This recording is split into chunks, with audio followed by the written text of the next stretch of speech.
Hello అండి. నా పేరు సౌమ్య. ఈరోజు మీ అందరి కోసం ఒక ప్రోటీన్ దోస అండ్ దానికి కాంబినేషన్‌గా ఒక అద్దిరిపోయే చట్నీ చేసి చూపించేస్తా. రండి ఎలా చేయాలో చూద్దాం.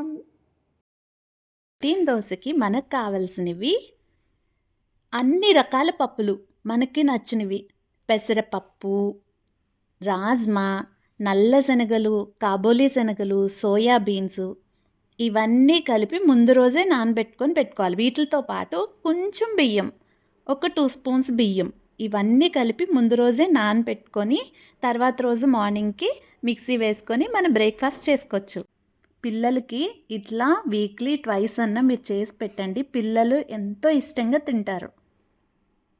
మిక్సీ జార్‌లో వేసుకొని దాంతోపాటు ఒక 2 పచ్చిమిరపకాయలు, కొద్దిగా అల్లం, కొద్దిగా కొత్తిమీర ఇవన్నీ వేసుకొని గ్రైండ్ చేసుకోవాలి. గ్రైండ్ చేసుకున్న తర్వాత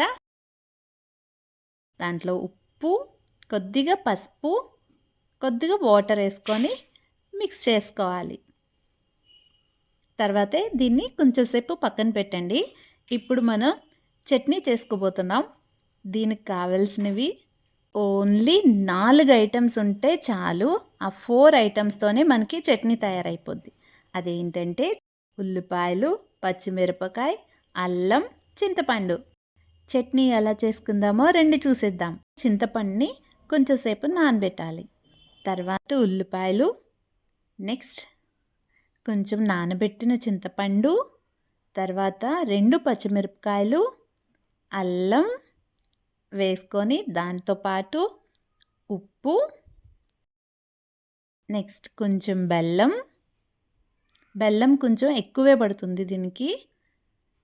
వేసుకొని గ్రైండ్ చేసుకోవాలి. అంతే, మన చట్నీ రెడీ. రండి దోస వేసుకుందాం. ఇప్పుడు ప్యాన్ పెట్టుకొని హీట్ చేసుకొని దోస బ్యాటర్ తీసుకొని దోస వేసుకోవాలి.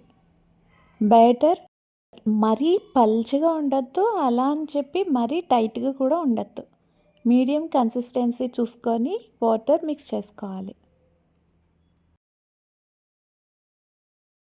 ప్యాన్ వేడిగా ఉండేటట్టు చూసుకోండి.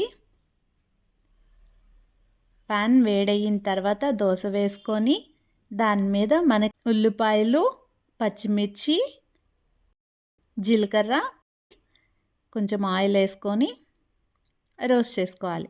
వెనక్కి తిప్పి ఇంకోసారి రోస్ట్ చేసుకొని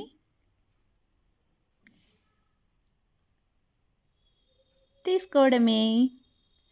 మన ప్రోటీన్ దోస రెడీ. దీనికి కాంబినేషన్‌గా అల్లం చట్నీతో కలిపి తింటే చాలా పర్ఫెక్ట్ టేస్ట్ ఉంటుంది. మీకు నచ్చితే మీరు కూడా ఇట్లా చేసి ట్రై చేయండి. మీ అందరికీ నా వీడియో నచ్చితే ప్లీజ్ సబ్స్క్రైబ్. Thank you.